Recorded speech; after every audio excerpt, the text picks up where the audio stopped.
Lucky bank के अंदर दाखिल तो हो गया था, लेकिन जब मैनेजर ने उससे पैसे निकालने के लिए कार्ड मांगा तो उसके पास कार्ड नहीं था।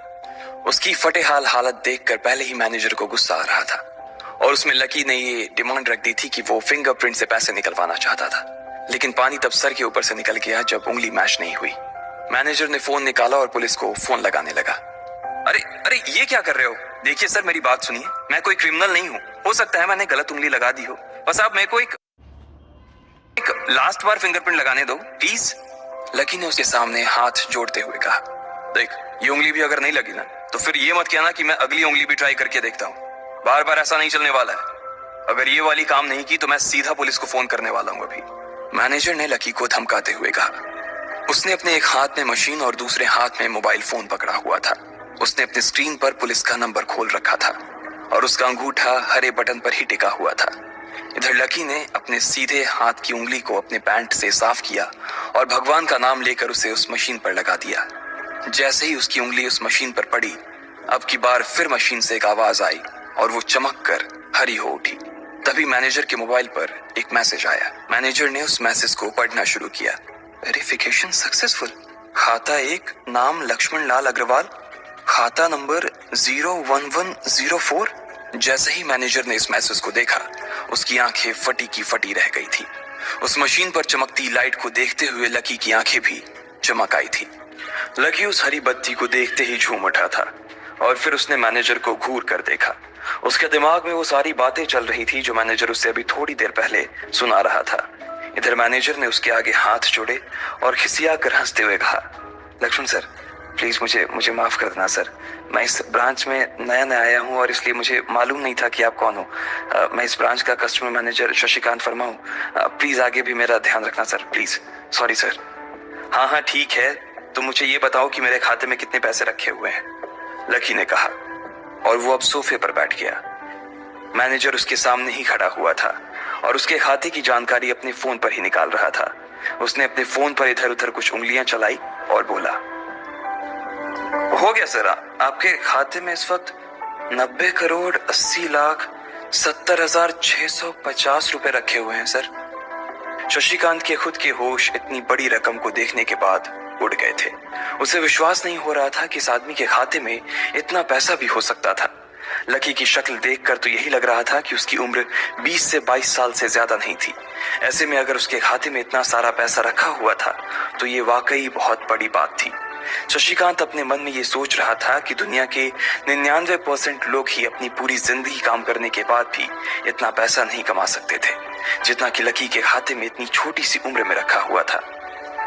लेकिन लकी ने इधर जब उसके फोन में अपने खाते पर पड़ी हुई जानकारी को देखा तो उसे कुछ अजीब सा लगा। उसे लग रहा था कि उसे तुरंत इतने पैसों के हिसाब से अब अपनी जिंदगी को ढालने की कोशिश करनी शुरू कर देनी चाहिए, वरना उसके साथ वही होने वाला था जो आज बैंक में उसके साथ हुआ था। अरे सर, खाते में पैसे के अलावा और भी चीजें हैं जो मैं आपको बताना चाहता हूँ सर। मैनेजर ने फिर से अपनी फोन पर उंगलियां फिराई और बोला, सर एक तो आपके खाते में एक फरारी जुड़ी हुई दिखा रहा है सर। इसके अलावा आपके खाते में 2 किलो सोने की 100 ईंटें रखी हुई हैं, 5 किलो सोने की 20 ईंटें, पिकासो की 3 असली पेंटिंग है, 20 हीरे हैं 24 कैरेट के और भी बहुत कुछ है सर। मैनेजर ने हाफते हुए और अपने पसीने साफ करते हुए कहा। इतना सारा धन देखने के बाद शशिकांत की आंखें तो बाहर ही निकल आई थी। उसने कभी लकी जितना अमीर आदमी अपनी जिंदगी में नहीं देखा था। जितना पैसा और सोना और जायदाद उसके पास था, उसका 10% भी इस ब्रांच में किसी और के पास नहीं था। ठीक है, चलो मुझे एक कार्ड दे दो तुम, लकी ने अपने दोनों हाथों को अपने सिर के पीछे रखते हुए कहा।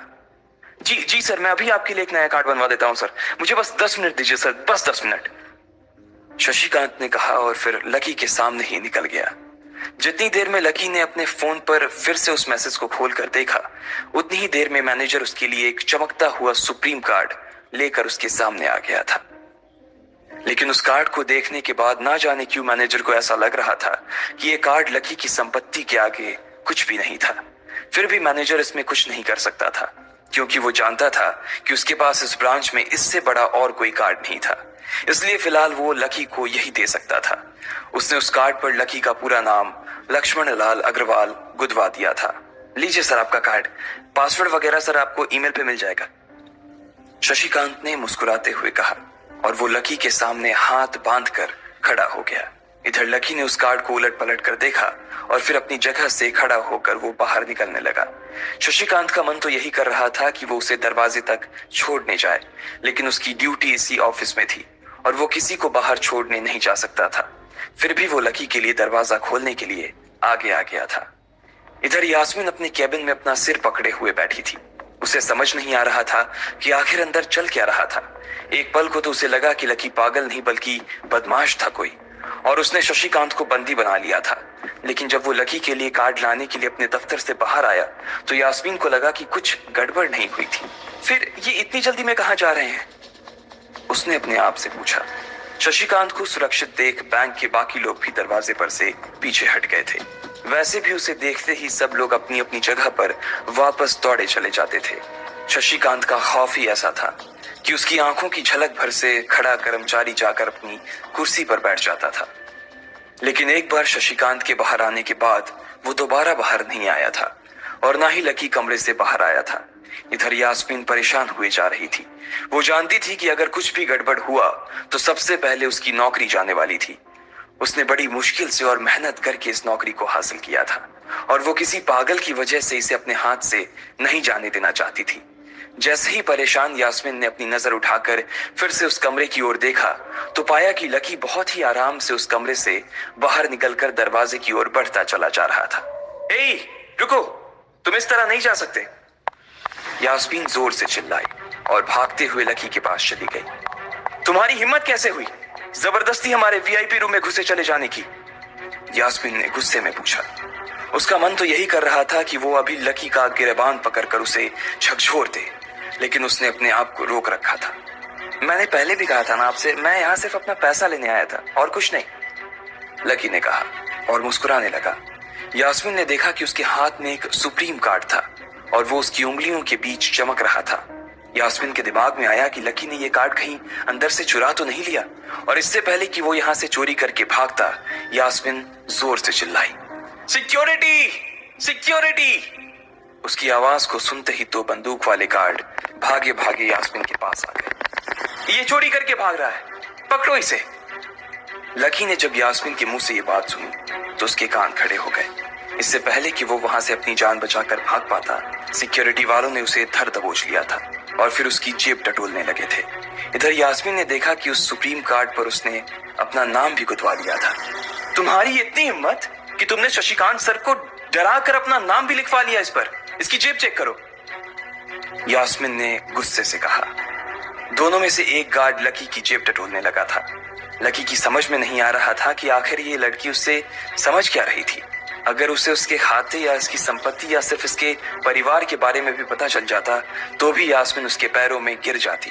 इससे पहले कि लकी अपनी सफाई में कुछ कह पाता, एक गार्ड बोला, मैडम, इसकी जेब में तो कुछ नहीं है, बल्कि फटी हुई जेब है इसकी।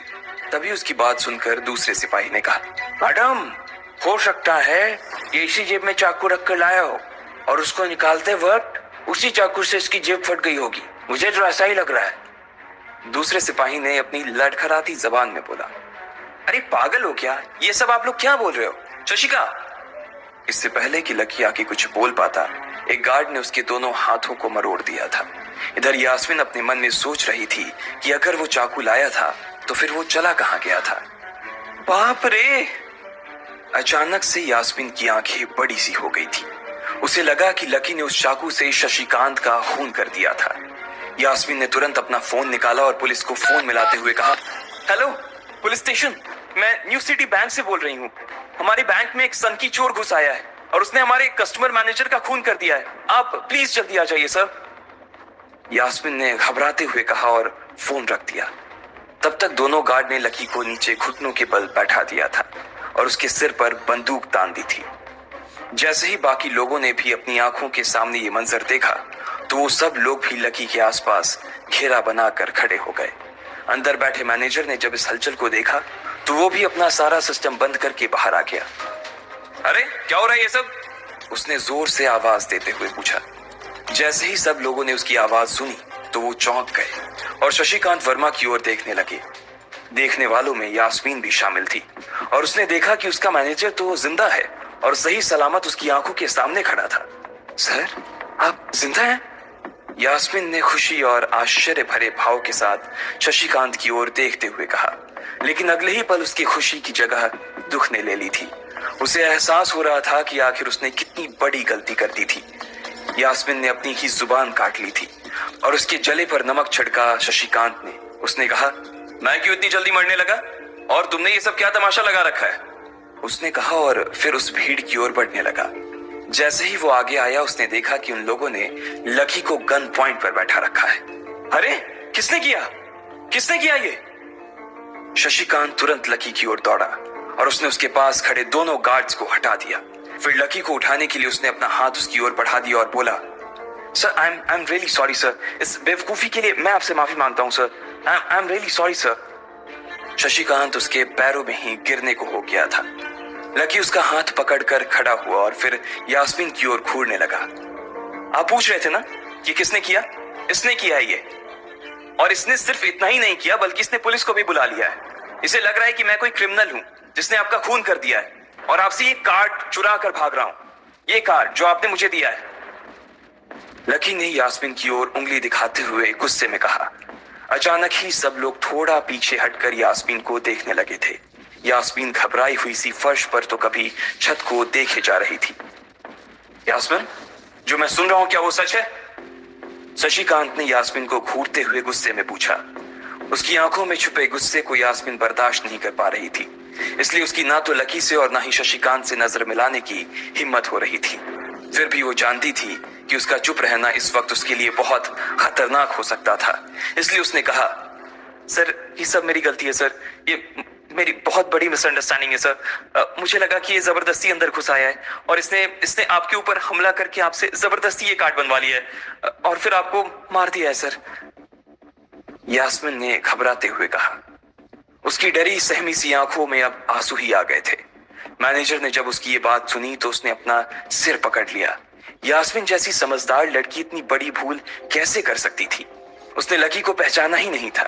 खैर, मैनेजर को लगा कि इसमें उसकी कोई गलती नहीं थी।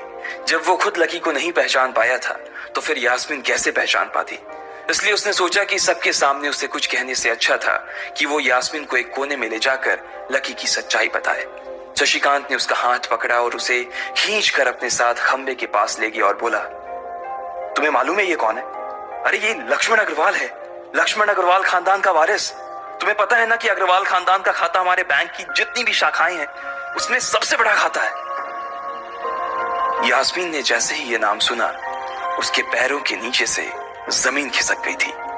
वो जानती थी कि अगर न्यू सिटी बैंक इतनी ऊंचाइयों पर पहुंचा था तो उसके पीछे अग्रवाल खानदान का सबसे बड़ा हाथ था।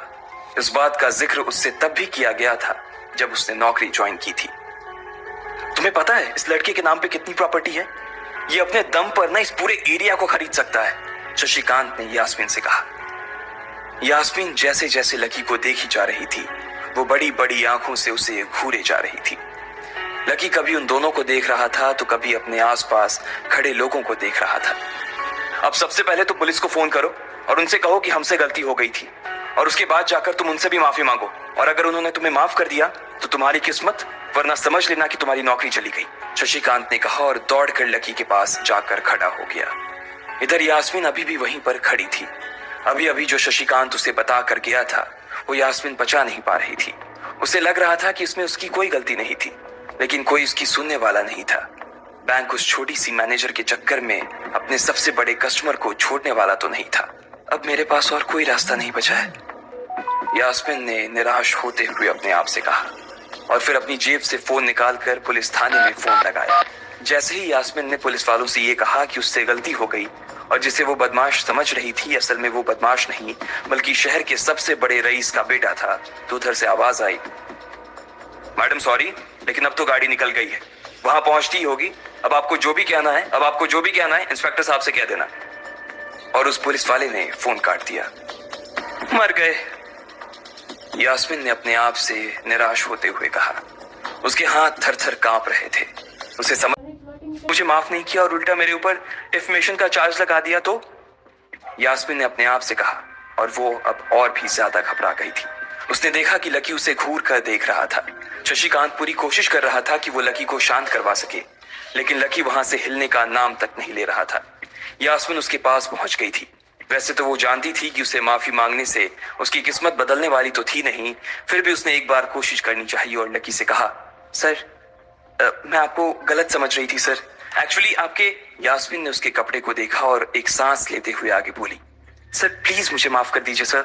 मेरी इंटेंशन आपको हर्ट करने की बिल्कुल भी नहीं थी। मैं तो जो कुछ कर रही थी बैंक की सेफ्टी के लिए कर रही थी सर। यास्मीन ने गिड़गिड़ाते हुए कहा और नीचे देखने लगी। इट्स ओके, कोई बात नहीं है, लकी ने कहा और उसके हाथ से अपना सुप्रीम कार्ड लेकर निकल गया। यास्मीन को अपने कानों पर तो विश्वास ही नहीं हो रहा था। वो मान ही नहीं पा रही थी कि लकी ने उसे माफ कर दिया था। उधर लकी को अपने आप पर विश्वास नहीं हो रहा था कि वो रातों रात इतना अमीर हो गया था। आखिर लकी इतने पैसों का क्या करने वाला था? क्या उसके खाते की बैलेंस की तरह वो भी रातों रात बदल जाता? ये पैसा उसकी जिंदगी को क्या दिशा देने वाले थे? आपको क्या लगता है, क्या होंगे इन सभी सवालों के जवाब? कमेंट बॉक्स में कमेंट करके जरूर बताएं और सभी सवालों के जवाब को जानने के लिए सुनते रहिए इंस्टा मिलियनियर सिर्फ पॉकेट एफएम पर।